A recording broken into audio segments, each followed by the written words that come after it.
Now questions of 5 marks. First, the gravitational potential energy and its expression. So the gravitational potential energy of a particle at the given point of the field is equal to the amount of work done in bringing the particle from infinity to that point on the field. Expression: let mass of the earth is capital M and its radius is capital R. A is a point at a distance small r from center of the earth where gravitational potential energy is to be determined. Let P is a point. At point P, a body of mass small m can be supposed. तो इस point mass small M मास पर कितना force work करेगा इस अर्थ के कारण? तो gravitational force आ जाएगा F equals to G capital M small M upon X square. अब मान लीजिए पॉइंट पी की डिस्टेंस यहाँ से अर्थ के सेंटर से कितनी है, एक्स से, इतना फोर्स वर्क करेगा। Work done in displacing the particle from point P to Q that is through a small distance D X. अब हम पार्टिकल को पॉइंट पी से क्यू तक small distance D X displace करेंगे, कितना वर्क करना पड़ेगा वो वर्क निकालेंगे। Work equals to force into displacement, force है G M M upon X square, displacement कितना है डी एक्स है। तो जब पार्टिकल को हमको यहाँ से यहाँ तक लाने में इतना वर्क करना पड़ा, तो इनफाइनाइट डिस्टेंस से लेकर पॉइंट ई तक लाने में कितना वर्क करना पड़ेगा, वो इक्वेशन 1 के इंटीग्रेशन से मिलेगा। Now the work done in bringing the body from infinity two point A can be obtained by integrating equation 1। तो इन्फिनिटी पर डिस्टेंस क्या होगा, इनफाइनाइट, और पॉइंट ए तक लाएंगे तो पॉइंट ए की डिस्टेंस क्या है, आर। इसमें से इसका इंटीग्रेशन करना है तो जी एम एम को क्या कर दिया बाहर, लिमिट इन्फिनिटी टू आर, इस x को ले जाएंगे नीचे से ऊपर, X raise to minus two D X. अब इसका हमको करना है इंटीग्रेशन, तो X raise to minus two plus one upon minus two plus one, limit as it is. तो यहाँ पर एक्स की पावर बचेगी minus one upon minus one, ये माइनस वन हो गया, इसको ले जाएंगे नीचे और माइनस साइन लगा देंगे ऊपर, minus one upon X, limit infinity to R. इस माइनस को किया इंटीग्रेशन ब्रैकेट से बाहर, तो बचेगा one upon X, limit infinity to R, इसमें लिमिट ओपन करेंगे one upon upper limit R minus one upon lower limit infinity, तो ब्रैकेट में बचेगा वन अपॉन आर, इंटू कर देंगे बाहर minus G M M upon R, तो U equals to minus G M M upon are joule. What are artificial satellite called? Find orbital speed and total energy of the satellite. तो the man-made bodies revolving around the earth are called artificial satellites. Now, orbital speed. The speed required to establish a satellite in its orbit is called orbital speed. It is denoted by V suffix O. Now, expression: let mass of the earth is capital M and its radius is capital R, and O is its center. A satellite of mass small m is revolving around the earth at the height small h with orbital speed V suffix O. Then centripetal force acting on the satellite F suffix C equals to mv suffix O square upon R, where R is अर्थ के centre से लेके satellite तक की distance कहलाएगी क्या, उसकी radius plus H, R plus H. तो small R equals to R plus H, तो F C M V square upon R plus H, equation 1। By Newton's law of universal gravitation, the gravitational force acting on the satellite F equals to G, earth का mass, satellite का मास अपन बीच की distance का square, R plus H का whole square, equation 2। तो this gravitational force provides necessary centripetal force, therefore from equation 1 and 2 दोनों को compare कर दिया अपन ने, V suffix O equals to इतना आ गया, तो V suffix O equals root of G M upon R plus H, ये इक्वेशन बन गया 3। We know that G equals to G M upon R square, therefore G M equals to G R square. Now putting G R square in place of G M, तो ये हो जाएगा G R square upon R plus H, equation हो गया 5। If the satellite is orbiting very close to the surface of the earth, that is height is much less than that of radius of the earth, then R plus H can be taken as only are. तो put this value in equation 4, तो V suffix equals root of G R square upon R, cancel R to R, तो V suffix equals root of G R. Now total energy of the satellite, the sum of potential energy and kinetic energy of the satellite is known as total energy of the satellite. It is denoted by capital E.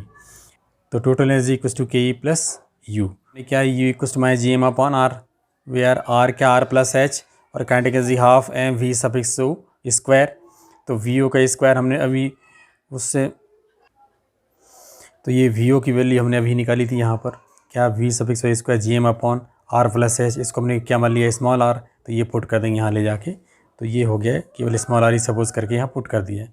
तो इसको solve करेंगे, आ जाए G M M upon 2 R. Now total energy, इससे U की value और K की value यहाँ इस इक्वेशन ले जाके पुट कर देंगे, टोटल एनर्जी आ जाएगी कितनी, E equals to minus G M upon R plus H joule. एक नंबर दिया है सैटेलाइट ऑफ मास 400 किलोग्राम वगैरह। तो initial total energy of the satellite E one equals to minus G M upon 2r। तो what radius को क्या करना, distance को क्या करना है, डबल करना है, तो 2r, तो r की जगह 2r, तो E one equals to minus G M upon क्या हो जाएगा 4r। Final kinetic energy of the satellite, final kinetic energy of the satellite equals to minus G M upon 2, और r की जगह कितना हो जाएगा 4r, बिकॉज ये क्वेश्चन में दिया है small r equals to 4 times of radius of the Earth. तो यहाँ पुट करेंगे कितना आ जाएगा। Now change in kinetic energy E two minus C1 find कर लेंगे। तो इसमें दोनों की वैल्यू पुट करने के बाद आ गया हमारा क्या, जी एम अपॉन 8r। इसमें but G M equals to क्या होता है, जी आर स्क्वायर, यहाँ पुट कर देंगे, एक आर से एक आर कैंसिल, तो चेंजिंग काइनेटिक एनर्जी आएगा एम जी आर अपॉन 8 हो जाएगा। मास दिया है कितना 400 किलोग्राम, जी की वैल्यू होती है 9.81 मीटर पर सेकंड स्क्वायर, और रेडियस होती है 6.37 × 10⁶ मीटर। अर्थ की रेडियस इतनी होती है। इस सारी वैल्यूज हम इसमें पुट कर देंगे तो मिल जाएगा 3.11 × 10⁹ जूल। ना एक्सप्रेशन फॉर एस का वेलोसिटी, तो इसको डिफाइन पहले ही कर लिया हमने। Let mass of the Earth is capital M and its radius is capital R. A body of mass small m is placed on the surface of the earth, then its potential energy u1 minus gmm upon r. Let the body is projected to infinite distance from the surface of the earth.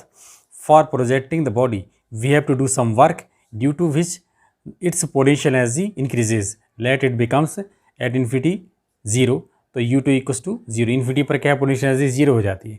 और change in kinetic energy delta U, u2 minus u1, value put कर दीजिए दोनों की, आ गया G M upon R. If S का velocity is v, then initial kinetic energy of the body कितनी हो जाएगी, half M V suffix C square, where v इसका वेलोसिटी। तो काइनेटिक एनर्जी इक्वस टू क्या है, what kinetic energy equals to potential energy, दोनों को कंपेयर कर दिया हमने, तो इससे आ जाएगा v sub c equals to root of 2gm upon r, but gm equals to gr square, therefore v equals to 2gr square upon r से r cancel, तो v sub c equals to root of 2gr. Next, how does the value of g changes with height and depth from the surface of the earth? तो सबसे पहले with height हमको solve करना है। Let mass of the earth is capital M and its radius is capital R. तो acceleration due to gravity on the surface of the earth g equals to gm upon r square, equation 1.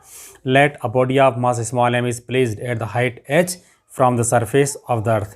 If at this height acceleration due to gravity is g dash, then g dash equals to gm upon बीच की distance क्या हो जाएगा r plus H, इसका whole square, equation 2।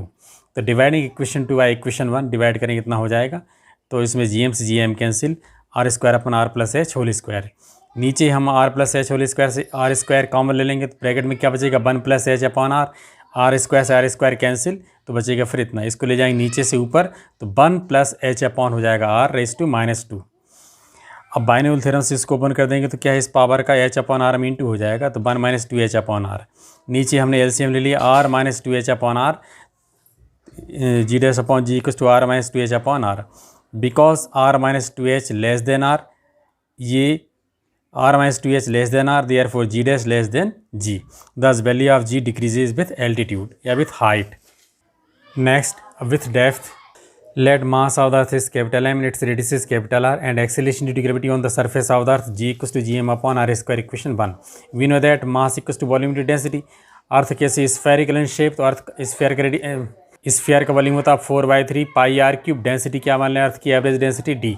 तो ये value put कर देते हैं यहाँ m की जगह, तो हो जाएगा 4/3 pi R cube into D into G upon R square से आर क्यू ये कैंसिल हो जाएगा, तो एक आर बचेगा, तो G equals to 4/3 pi G R D, equation हो गया 2। Let a body is placed below the depth H from the earth surface, at this depth distance of the body from the centre O कितनी बचेगी, R minus H. इस sphere जिसकी radius क्या R minus H, इसके कारण ही body पर gravitational force of attraction work करेगा।